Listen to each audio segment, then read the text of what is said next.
இப்போ 85 ரூபா, அது சில இடத்துல வந்து 93 ரூபா 92 ரூபா விற்குது. அது சில இடத்துல கேஸ் கிடைக்க மாட்டுது.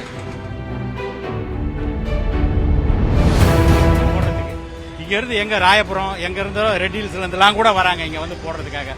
அவ்வளவு வண்டிங்க நிக்குது.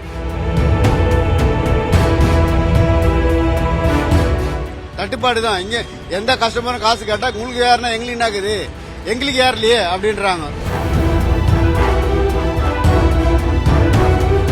கேஸ் இதே தட்டுப்பாடு வந்தா நாங்க வேற வழி தான், வாட்ச்மேன் வேலைக்கோ ஏதோ ஒரு வேலைக்கு தான் போகணும் ஐடியா பண்ணிக்கிறோம். என் பேர் சுப்பிரமணியம், அடையாரம் தான் வரோம். கேஸ் தட்டுப்பாடு ரொம்ப அதிகமாகி போச்சு எங்களுக்கு. இதனால எங்களுக்கு ஸ்கூல் இது எல்லாமே கட்டாகி போச்சு. எந்த வாழ்வாதாரமே போயிடுச்சு. இதனால எங்களுக்கு எந்த ஒரு இதுவும் இல்லை. நாங்களும் வேற வேலைக்கு போகலான்னு ஐடியா பண்ணிக்கிறோம். கேஸ் இதே தட்டுப்பாடு வந்தா நாங்க வேற வழி தான், வாட்ச்மேன் வேலைக்கோ ஏதோ ஒரு வேலைக்கு தான் போகணும் ஐடியா பண்ணிக்கிறோம். குறைஞ்சபட்சம் ஒரு 2 மணி நேரம் நிக்கிறேன். 7:30 மணிக்கு வந்தேன், 8:30 மணி நேரம் நிக்கிறேன். இவ்வளவு நேரம் நிக்கிறேன். சவாரி எல்லாம் போயிடுச்சு. இதுக்கப்புறம் நான் சவாரி வந்து ஒரு நாளைக்கு 500 ரூபா ஓட்ட முடியல. அப்படி ஓட்டின விட இதுக்கு கேஸுக்கு சரியா போகுது. 85 ரூபாய் விற்கிறாங்க. அது முன்னாடி வந்து 67 ரூபா இருந்து இப்ப 85 ரூபா. அது சில இடத்துல வந்து 93 ரூபா 92 ரூபா விற்குது. அது சில இடத்துல கேஸ் கிடைக்க மாட்டுது.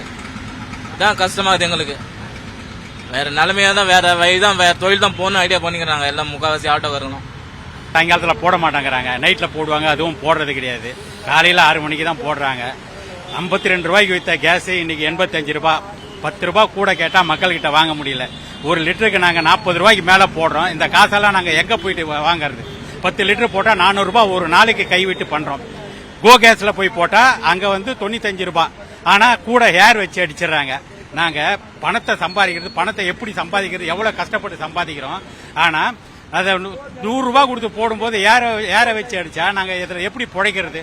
20 லிட்டருக்கு 20 கிலோமீட்டர் தர்றது, அங்க போய் போட்டா 10 கிலோமீட்டர் தான் தருது. இதுக்கு எப்படிதான் தீர்வு காண போறாங்கன்னு தெரியல. சார் கிட்டத்தட்ட இந்த எல்பிஜி போடுறதுக்காக 1 மணி நேரமா நிக்கிறேன் சார். கிட்டத்தட்ட 1 கிலோமீட்டர். அது இந்த பாயிண்ட்ல இருந்து திரும்ப அப்படி போய் சுத்திக்கிட்டு இந்த பாயிண்ட்டுக்கு வரோம் நாங்க. 1 மணி நேரமா நிக்கிறோம் நாங்க. இதுல கிட்டத்தட்ட ஒரு 6 பாயிண்ட் இருக்கிறதுனால 1 மணி நேரம். இதே 2 பாயிண்ட் இருந்தா கிட்டத்தட்ட 3 மணி நேரம் ஆகும் போடுறதுக்கு. இங்க இருந்து எங்க ராயபுரம், எங்க இருந்தோ ரெட் ஹில்ஸ்ல இருந்தெல்லாம் கூட வராங்க இங்க வந்து போடுறதுக்காக. அவ்வளவு வண்டிங்க நிக்குது. இதுக்கு எப்படி தீர்வு காண போறாங்கன்னு தெரியல. பாஸ் ஜலத்தந்தியை திறந்துட்டேன்றாங்க, 20 கப்பல் வந்ததுன்றாங்க. ஆனா இதுவரையில எந்த முன்னேற்றமும் எங்களுக்கு இல்லை. இதெல்லாம் பொதுமக்கள் எங்களோட கோரிக்கையா வைக்கிறோம். நீங்க பிரஸ்ல போட்டு என்ன தீர்வு காண முடியுமோ அதை பண்ணணும். நீங்க 64 ரூபாய்க்கு போட்டாங்க. இப்ப வந்து 84 ரூபாய் சில்லறை வருது. கேஸ் வந்து எப்ப வந்தாலும் 10 நிமிஷத்துக்குள்ள 2 நிமிஷத்துக்குள்ள போட்டு போயின்னு வந்துருவோம். 5 நிமிஷம் டைம், அவ்வளவுதான். அதை விட்டுட்டு இப்ப என்ன ஆகுதுன்னா 4 மணி நேரம், 3 மணி நேரம், 2 மணி நேரம் அப்படி ஆகுது.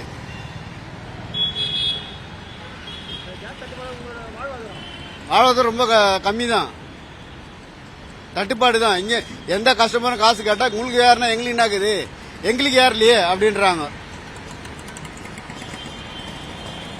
கேட்டா ஓலா ஊப்பரை பத்தி தான் பேசுறாங்க. அதை போட்டா எங்க நாங்க வந்து வண்டி நாங்க போட்டிருக்கோம். நாங்க சம்பாதிச்சு எப்படி அவங்களுக்கு கொடுக்க முடியும் சொல்லுங்க? இது கவர்மெண்ட் எடுத்து நடத்தணும். கவர்மெண்ட் எடுத்து நடத்தாது நம்ம என்ன பண்றது? பப்ளிக் கிட்ட எதுக்கு விடுறீங்க? கவர்மெண்ட் அந்த ஆப்பை இறக்கி விடு.